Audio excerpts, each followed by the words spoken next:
नमस्कार, न्यूज 18 मध्य प्रदेश छत्तीसगढ़ देख रहे हैं आप और बुलेटिन की शुरुआत श्योपुर से आई बड़ी खबर के साथ। जहां बदमाशों के चंगुल से रिहा हुए हैं दो चरवाहे। अपहरणकर्ताओं के चंगुल से छूटकर विजयपुर पहुंचे हैं दोनों चरवाहे।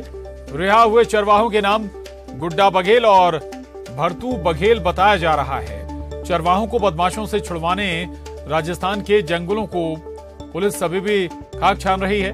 फिलहाल दोनों चरवाहे डरे और सहमे हुए हैं।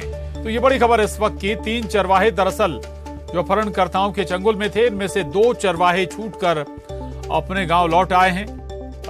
अपहरणकर्ताओं के चंगुल से छूटकर विजयपुर आए हैं दोनों चरवाहे। आपको याद दिला दें कि 7 चरवाहों का एक साथ अपहरण किया था बदमाशों ने। इसके बाद 4 चरवाहों को तुरंत ही छोड़ दिया था, लेकिन 3 चरवाहों को अपने साथ ले गए थे बदमाश। और अब 2 चरवाहे अपहरणकर्ताओं के चंगुल से छूटकर विजयपुर पहुंचे हैं। रिहा हुए चरवाहों के नाम गुड्डा बघेल और भरतू बघेल हैं और चरवाहों को बदमाशों से छुड़वाने राजस्थान के जंगलों में अभी भी पुलिस खाक छान रही है। हालांकि ये अभी साफ नहीं हो पाया कि ये दोनों जो चरवाहे हैं कैसे छूटे।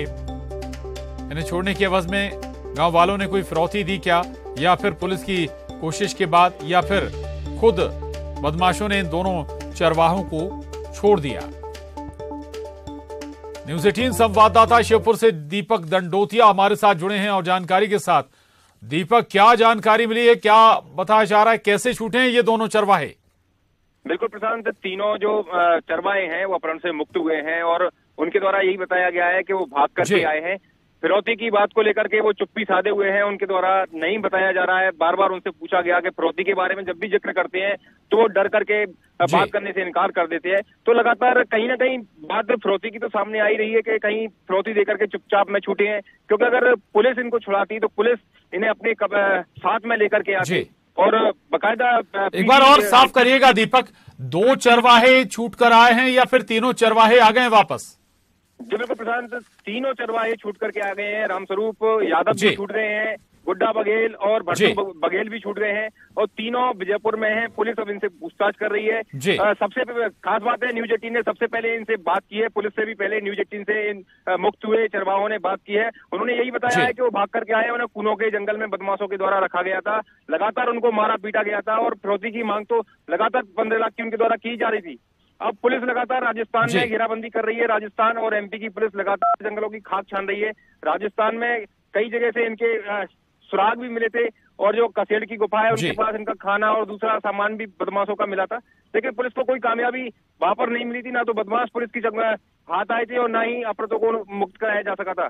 अब अपराध अपने आप छूट करके आए हैं और न्यूज 18 से उन्होंने बात की है तो उन्होंने यही कहा है कि हम भाग के आए हैं, उन्हें किसी ने नहीं छुड़ाया और बदमाशों ने भी अपने आप नहीं छुड़ा, वो खुद भाग के आए। उन्होंने यही बताया है। हालांकि फिरौती की बात से वो बार बार चुप्पी साधे हुए हैं, तो कहीं ना कहीं डाउटफुल है। हो सकता है कि फिरौती देकर के वो चुपचाप निकल के आए हो और बदमाशों के द्वारा धमकाए जाने की वजह से उन्होंने ऐसा नहीं बोला हो, तो ये भी बात हो सकती है प्रसाद।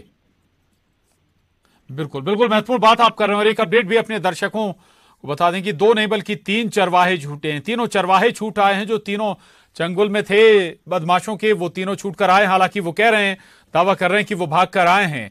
न्यूज 18 संवाददाता दीपक हमारे साथ लगातार बने हुए। दीपक, लेकिन सवाल तो अभी भी बरकरार है, वाकई इतने आसानी से वो छूट आए या फिर पुलिस कुछ इस मामले में बता पा रही है? चूंकि कुछ दिन पहले ये खबर भी आई थी कि गांव वाले पैसा इकट्ठा कर रहे हैं फिरौती देने के लिए।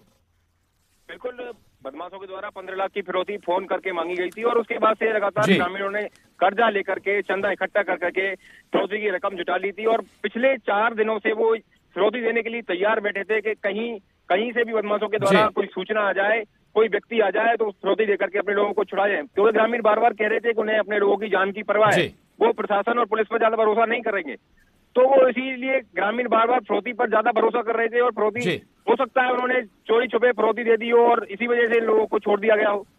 तो फिलहाल तो बिल्कुल ये गुंजाइश भी बनी हुई है कि हो सकता है कि गांव वालों ने जो फिरौती का पैसे इकट्ठे किए वो फिरौती के रूप में बदमाशों तक पहुंचाए हों और उसके बाद ये छूट कर आए हों। हालांकि अभी भी कोई भी तस्वीर साफ नहीं है। जो छूट कर आए अपहरित करता है वो कह रहे हैं कि वो भाग कर आए हैं बदमाशों के चंगुल से। उन्हें कूनों के जंगल में रखा गया था। बहुत शुक्रिया दीपक आपका इस पूरी जानकारी के लिए। और अब देखिए 20 मिनट में 20 बड़ी खबरें। हमेशा से ही विवादों में घिरे रहने वाले बीजेपी के नेता राममूर्ति मिश्रा का एक और कारनामा सामने आया है। इस बार मंत्री जी एक युवती से भिड़ गए। बात बात में विवाद इतना बढ़ गया कि राममूर्ति मिश्रा ने युवती के साथ मारपीट भी कर दी। घटना शुक्रवार शाम की बताई जा रही है। युवती जब अपने घर के पास पहुंची तो राममूर्ति मिश्रा पहले से ही उसके घर के बाहर सड़क पर अपनी कार में बैठे थे, जिससे युवती को अपने घर के अंदर जाने में परेशानी हो रही थी। युवती ने कई बार हॉर्न बजाया, लेकिन मंत्री जी ने उसे अनसुना कर दिया। काफी देर बाद युवती ने जब उनसे कार नहीं हटाने की शिकायत की तो दोनों में कहासुनी होने लगी। इस बात से नेताजी को इतना गुस्सा आया कि उन्होंने पहले तो युवती के साथ अभद्रता की और फिर उसे थप्पड़ भी मारा। इस दौरान युवती ने भी गुस्से में पानी की बोतल से नेता पर पानी भी फेंका। इस मामले में पीड़िता ने थाने में शिकायत दर्ज कर दी है। वहीं पुलिस ने भी उचित कार्रवाई का भरोसा दिया है।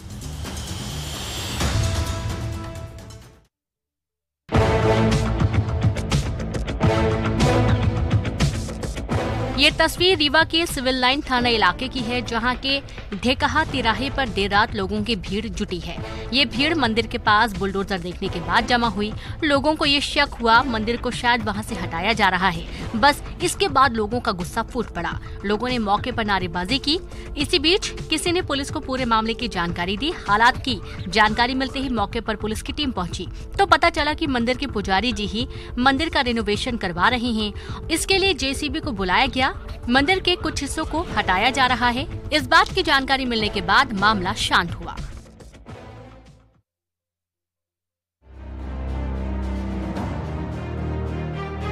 सत्ता में फर्जी धान खरीदी केंद्र धोबहट का मामला अभी निपटा ही नहीं था कि एक और शर्मसार करने वाला मामला सामने आया है। यहाँ के बंडी में शिवराजपुर धान खरीदी केंद्र में बड़ा घोटाला देखने को मिला है। यहाँ धान की बोरियों में धान की जगह मिट्टी भरकर जमा कराई जा रही है। बताया जा रहा है कि स्व सहायता समूह ने वेयरहाउस में धान से भरा ट्रक भेजा है। जब ये धान की बोरियां वेयरहाउस नागौद में जमा होने पहुंची तो बोरियों की जांच की गई। इस जांच में खुलासा हुआ कि धान के साथ बोरियों में गीली बालू और मिट्टी मिलाकर उसे जमा करने की कोशिश की जा रही थी। वैष्णव स्व सहायता समूह के द्वारा धान की खरीदी की जा रही थी। बंडी का ये समूह ठेके पर चलता है। समूह और ठेकेदारों के द्वारा किसानों से अच्छा धान तो लिया गया, लेकिन उसे ठिकाने लगा दिया गया और अब घाटा पूरा करने के लिए बालू मिलाकर उसे जमा करने का प्रयास किया जा रहा था।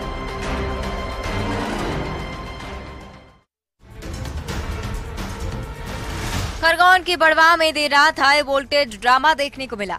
मानसिक रूप से परेशान 50 वर्षीय व्यक्ति ने खुद को एक कमरे में बंद कर घर में आग लगा ली। युवक ने आग बुझाने और बचाव के लिए पहुंची दमकल की टीम और पुलिसकर्मियों पर भी सामान फेंका। इसके बाद जब टीआई सहित पुलिसकर्मी उसे समझाने पहुंचे तो उसने खुद की गर्दन पर चाकू रखकर आत्महत्या की धमकी दे दी। वहीं गैस सिलेंडर का रेगुलेटर भी खोलने की कोशिश की। काफी मशक्कत के बाद फायर ब्रिगेड की टीम आग बुझाने में कामयाब रही। हालांकि इस दौरान मौके पर अफरा तफरी मच गई। देर रात करीब 1:30 बजे जैसे तैसे समझाइश देकर 50 वर्षीय पाख्या वर्मा नाम के शख्स को घर से बाहर निकाला गया। अब ये वीडियो सोशल मीडिया पर जमकर वायरल हो रहा है।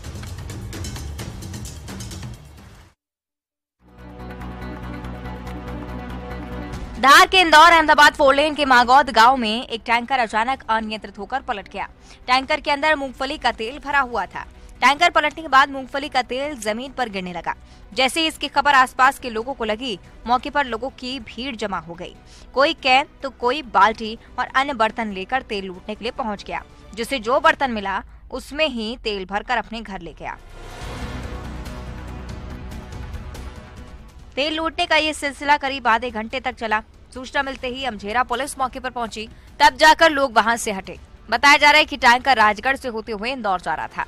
तभी मागौद के पास चालक को झपकी आ गई। इससे टैंकर पलट गया। हालांकि गनीमत रही कि घटना में किसी तरह की कोई जनहानि नहीं हुई।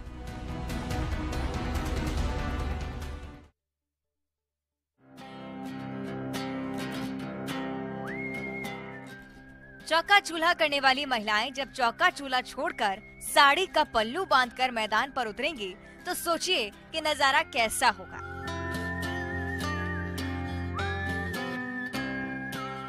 ऐसा ही कुछ देखने को मिला डिंडौरी के खजरी गांव में। इस गांव में आनंद उत्सव का आयोजन किया गया था। इसी उत्सव में ग्रामीण महिलाओं के बीच कबड्डी मैच रखा गया। इसी मैच में भाग लेने के लिए गांव की महिलाएं जब चौका चूल्हा छोड़ साड़ी का पल्लू बांधकर कबड्डी के मैदान में उतरी तो दर्शकों का हुजूम लग गया। कबड्डी के मैदान में गांव की महिलाओं ने पूरे दमखम के साथ दांव पेच आजमाए। देसी अंदाज में महिलाओं को कबड्डी खेलता देख न सिर्फ ग्रामीणों ने बल्कि आयोजक भी हैरान रह गए। मैच बरई और खजरी गांव की महिलाओं के बीच खेला गया, जिसमें बरई गांव की महिलाओं ने बाजी मार ली।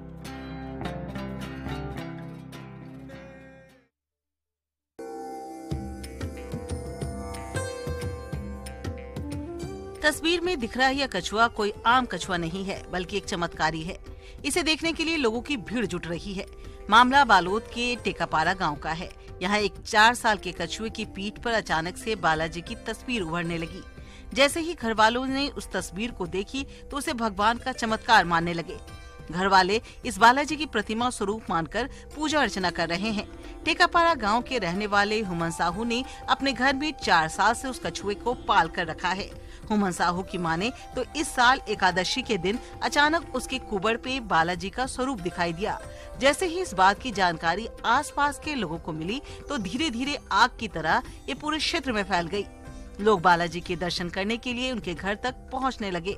हुमन साहू ने इसके बारे में पंडितों से भी मुलाकात कर चर्चा की तो पंडितों ने भी बालाजी का चमत्कार माना और आस्था व्यक्त करने की बात कही।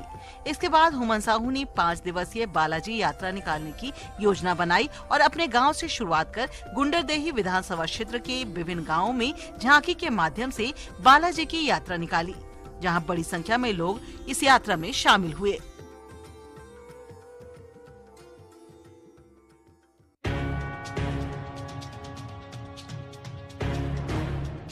खंडवा में पंधाना के भाजपा विधायक राम डांगोरे की दरियादिली देखने को मिली। पंधाना में मजदूरों से भरी एक ट्रैक्टर ट्रॉली पलट गई थी और उस ट्रॉली में 10 से ज्यादा मजदूर बैठे थे। इसमें 5 महिलाओं सहित 8 मजदूर घायल हो गए। ये सभी रुस्तमपुर के पास काम से घर लौट रहे थे। तभी खंडवा बुरहानपुर रोड पर रुस्तमपुर गाँव के पास ही हादसा हुआ। हादसे के दौरान जब घायल सड़क पर पड़े हुए कराह रहे थे और एम्बुलेंस का इंतजार कर रहे थे, इसी दौरान भाजपा विधायक वहां से लौट रहे थे। उनकी नजर इन घायलों पर पड़ी और इसके बाद वे खुद घायलों की मदद के लिए आगे आए। उन्होंने राहगीरों की मदद से तत्काल घायलों को अपनी ही गाड़ी में बैठाया और सभी को जिला अस्पताल लेकर आए। इसके बाद घायलों को जिला अस्पताल भर्ती कर डॉक्टरों को बेहतर इलाज के निर्देश दिए गए।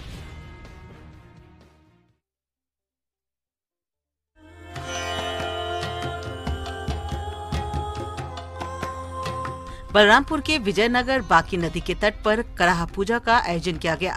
यह आयोजन यादव समाज की ओर से किया गया था। पूजा में बड़ी संख्या में स्थानीय लोगों के साथ साथ दूसरे राज्यों से आए लोग भी शामिल हुए।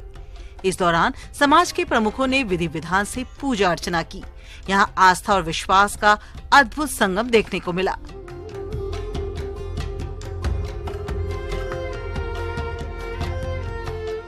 इस मौके पर बनारस से गोविंद भगत यादव ने खौलते हुए 5 घड़े के दूध से स्नान किया।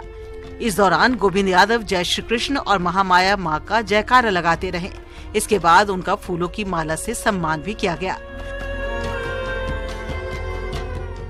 गोविंद भगत यादव ने बताया कि द्वापर युग से कराह पूजा का चलन चलता आ रहा है। पहले भगवान श्री कृष्ण ये पूजा करते थे। इस पूजा को वातावरण को शुद्ध करने के लिए किया जाता है।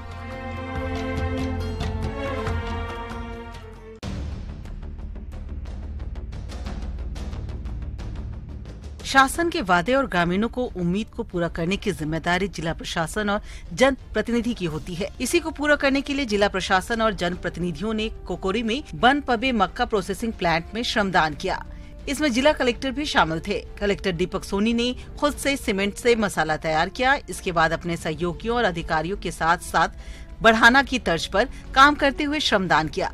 दरअसल कोंडा गाँव में बन रहा मक्का प्रोसेसिंग प्लांट सहकारिता वाला पहला प्लांट है। इससे मक्के से इथेनॉल तैयार किया जाएगा। क्षेत्र के किसानों को इस प्लांट से बड़ी उम्मीद है कि आने वाले दिनों में उनकी तकदीर और गांव की तस्वीर जरूर बदलेगी।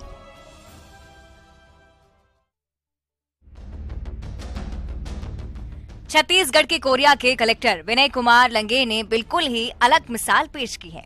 कलेक्टर ने अपनी पत्नी के साथ मिलकर स्वच्छता में श्रमदान किया। दरअसल 2 दिन पहले झुमका बोट क्लब में जिले का पहला जल महोत्सव का आयोजन हुआ और 2 दिन तक चले इस महोत्सव में 20,000 से भी ज्यादा लोग शामिल हुए। महोत्सव का लुत्फ उठाया। अब जब आयोजन इतना बड़ा था तो जाहिर है कि गंदगी भी काफी फैली होगी। इसी को देखते हुए शनिवार सुबह सफाई अभियान का आयोजन किया गया। इसमें कलेक्टर खुद पहुंचे और सफाई कर रही स्वच्छता दीदियों का सफाई में हाथ बटाया। कलेक्टर के साथ एसडीएम समेत कई आला अधिकारी भी इस अभियान का हिस्सा बने। सभी ने मिलकर आयोजन स्थल पर झाड़ू लगाई। कलेक्टर ने अपने परिवार के साथ खुद हाथों से झाड़ू लगाकर डस्टबिन में कचरा डाला। इस तरह न केवल झुमका जल महोत्सव के दौरान कई एकड़ तक फैली गंदगी पूरी तरह साफ हुई, बल्कि आला अधिकारियों ने मिलकर स्वच्छता का संदेश भी दिया।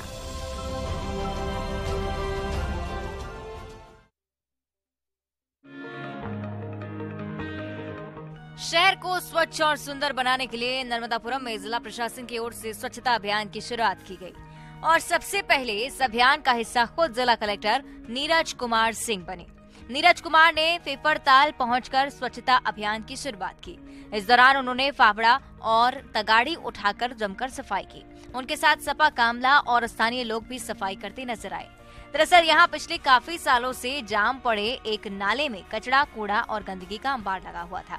अभियान के तहत कलेक्टर सबसे पहले उसी में फावड़ा लेकर उतर गए और सफाई की शुरुआत की।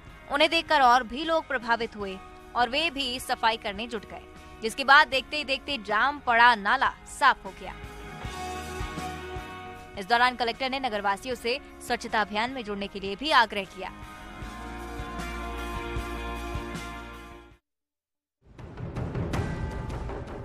सागर में उस वक्त हड़कंप मच गया जब खेत जा रहे ग्रामीणों ने खेत में लगी फेंसिंग में एक तेंदुए को फंसा देखा। तेंदुआ रात भर से ही फेंसिंग में फंसा हुआ था। तेंदुए को इस तरह देखकर ग्रामीणों ने तुरंत ही पुलिस और वन विभाग की टीम को सूचना दी। जानकारी मिलते ही वन विभाग सहित पुलिस के अधिकारी मौके पर पहुंचे तो देखा कि तेंदुआ तारों के बीच में फंसा हुआ था। इसके बाद तेंदुए का रेस्क्यू ऑपरेशन शुरू किया गया। इस दौरान ग्रामीणों की भीड़ को दूर किया गया। पहले तो तेंदुए को बेहोश करने के लिए इंजेक्शन दिया गया, लेकिन 2-3 इंजेक्शन देने के बावजूद वो बेहोश नहीं हो पा रहा था। आखिरकार उसे ट्रैंकुलाइज किया गया, तब जाकर तेंदुए का रेस्क्यू किया जा सका। इसमें करीब 2 घंटे का समय लग गया। बाद में तेंदुए को नौरादेही अभयारण्य में छोड़ दिया गया।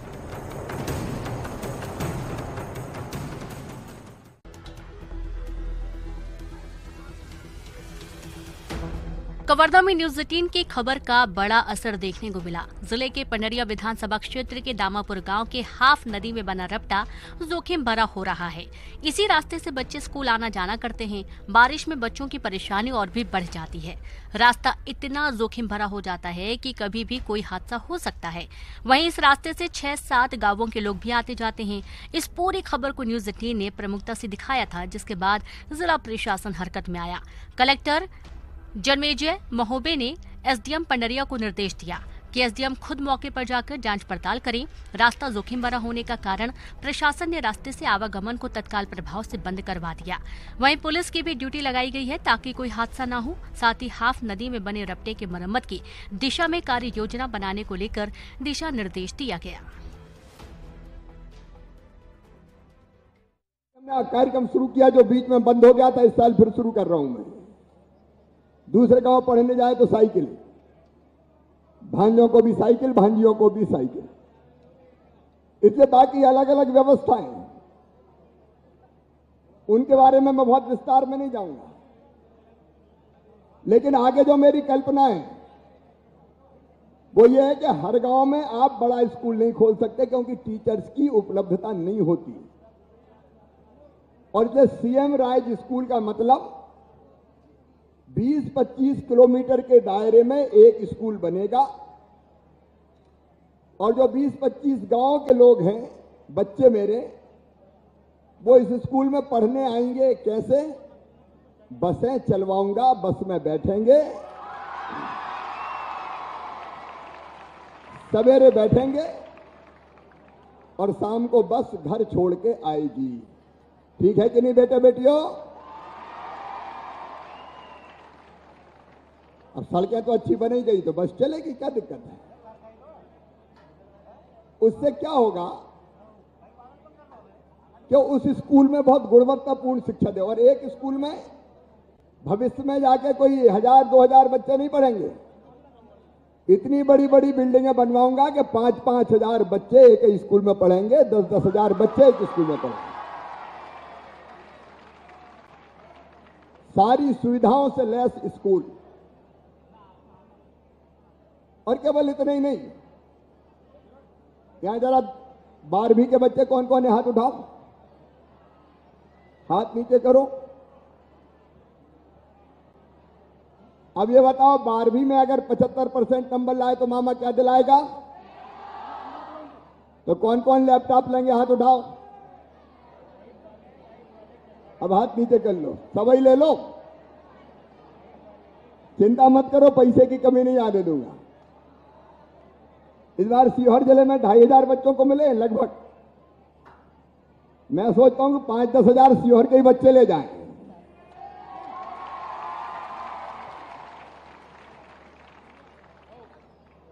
बेहतर पढ़ाई, शिक्षा का स्तर ऊंचा हो, उस प्रयास में हम लगे। और एक बात और मैं कई बार बता चुका हूं, फिर दोहरा रहा हूं, 10वीं के कौन कौन है वो भी हाथ उठाएं। अब हाथ नीचे करें। 9वीं के कौन है? 9वीं 10वीं 11वीं 11वीं वालों तुम भी तैयार हो जाओ, अगले साल मामा से लैपटॉप लेना है।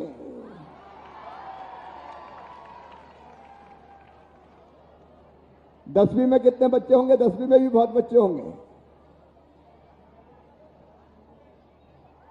अब मैं ये सोच रहा हूं कि 10वीं के भी बच्चों को लैपटॉप दे दिया जाए अगर अच्छी पढ़ाई करें तो।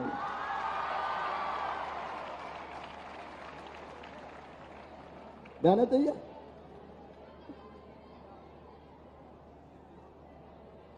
एक लैपटॉप कई साल चलता है बेटी? मेरे बेटा बेटियों, लेकिन ये सब अपनी मेहनत पर निर्भर है। जो अच्छे नंबर लेके आए। और एक बात और सुनना, ध्यान से सुनना, बच्चे भी सुने, मम्मी पापा भी सुने।